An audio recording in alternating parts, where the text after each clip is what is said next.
En quelques mots, c'est quoi le Bluebeam Project ? Le Bluebeam Project, c'est tout simplement la volonté de mettre en scène l'arrivée d'un faux sauveur pour extorquer le consentement de l'humanité à un gouvernement mondial, à une religion mondiale. Et tout ça sous fond de nouvelles vibrations, de réveil de l'humain. Donc ce nouveau sauveur incorporera à la fois les caractéristiques des sauveurs des différentes religions et des caractéristiques scientistes, sous-entendu faux sauveurs extraterrestres, faux messie et tout ça. Voilà. Donc en fait, c'est la grande manip, quoi, en fait, tout simplement. Exactement. La grande manipulation au niveau du mouvement New Age. Manipulation qui s'inscrit d'ailleurs dans tout notre quotidien, dans toute notre vie, à la fois dans notre vie de tous les jours et dans la politique internationale, l'actualité. Voilà. Alors moi, quand on a commencé à travailler sur l'émission, on a vu souvent la NASA revenir. Est-ce que on a dit au départ que c'était la NASA qui était derrière tout cela? Alors j'étais un peu surpris parce qu'il y a un aspect très religieux quand même dans ce Bluebeam Project également. On en parlera, on va le détailler. Est-ce que la NASA est au départ à l'origine de ce projet ou pas du tout?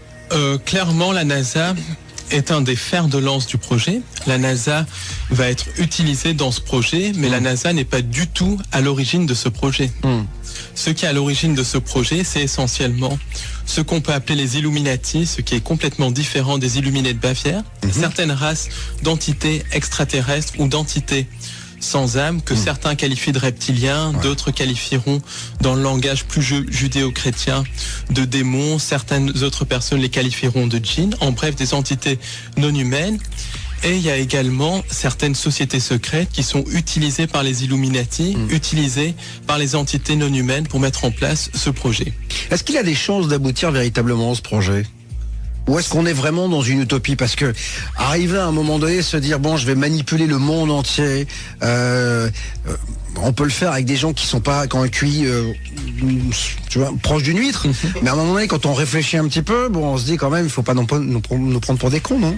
La manipulation a lieu tous les jours, à tout moment. Par exemple, moi, je fréquente beaucoup de gens dans le mouvement New Age, des gens dits éveillés, et je suis surpris de voir le nombre de personnes qui se laissent manipuler par des imbécilités, comme par exemple la mascarade de la démocratie, la mascarade de la politique. Beaucoup de gens dans le milieu New Age disent je vote parce que je dois voter, parce que des gens sont morts pour ça. Ils vont voter pour des candidats qui représentent qui sont très souvent deux faces d'une même pièce.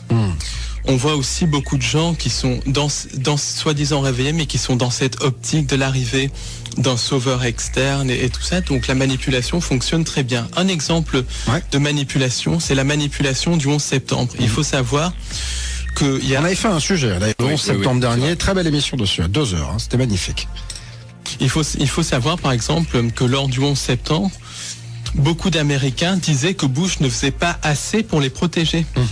Et à la fin, donc comme dans les années 2006, 2007, 2008, à la fin de l'administration Bush, il y avait un tiers des Américains, je dis bien un tiers des Américains, qui pensaient que Bush ne faisait pas assez pour les protéger, alors que George Bush a supprimé les libertés publiques des Américains, a lancé des guerres de conquête sur un mensonge. Donc il faut voir un peu comment on peut manipuler facilement les gens.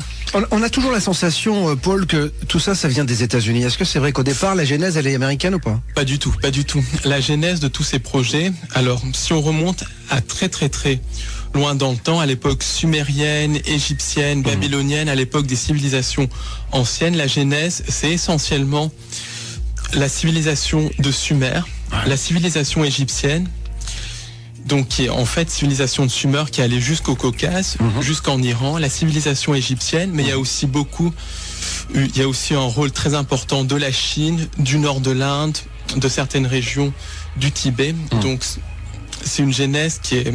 Et donc quand je vous écoute, ça veut dire ça remonte à très loin. C'est une manipulation de l'humanité qui remonte à 6, 7, 10 000 ans et même à des temps bien antérieurs, à l'époque du déluge. Donc il y a à peu près 12 000 ans et encore...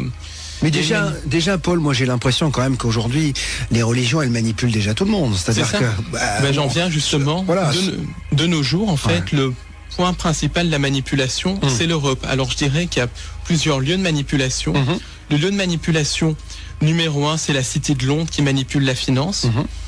Numéro 1, ex aequo avec le Vatican, avec Rome qui manipule la spiritualité. Beaucoup de choses sont dirigées du Vatican, qui est une institution sataniste qui a perverti complètement le message du Christ. Il y a aussi une manipulation au niveau de Bruxelles avec l'OTAN, qui est une armée mondiale.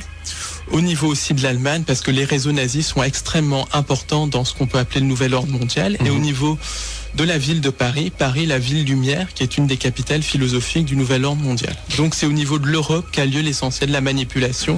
Et au niveau de l'Asie, la Chine joue un rôle très important dans cette manipulation, puisque, pour faire simple, l'essor de la Chine a été voulu, justement, et c'était calculé, c'était prévu. C'est calculé, voilà. C'est complètement prévu que la Chine arrive au sommet de l'élite mondiale. Parce que la Chine, c'est un blueprint de la société du nouvel ordre mondial. Bien sûr, Paul, vous annoncez des choses, mais j'imagine que vous avez basé vos écrits sur des recherches. Exactement.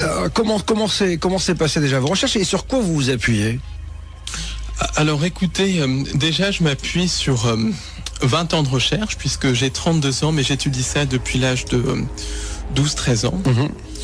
Je me base aussi sur beaucoup de témoignages. J'ai rencontré beaucoup de gens. En plus, je me base sur beaucoup de lectures. J'ai beaucoup lu sur le sujet.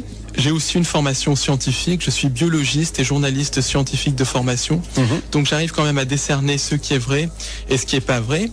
Et puis je me base aussi sur beaucoup d'intuition et sur la logique. Quand on regarde les actualités, il se passe les mêmes choses. La même diminution des libertés en France, en Angleterre, aux États-Unis, en Afrique du Sud, en Inde. Quand on voit que les mêmes choses se passent dans différents pays, on voit qu'il y a un plan coordonné qui est en train de se mettre en place dans tous les pays du monde.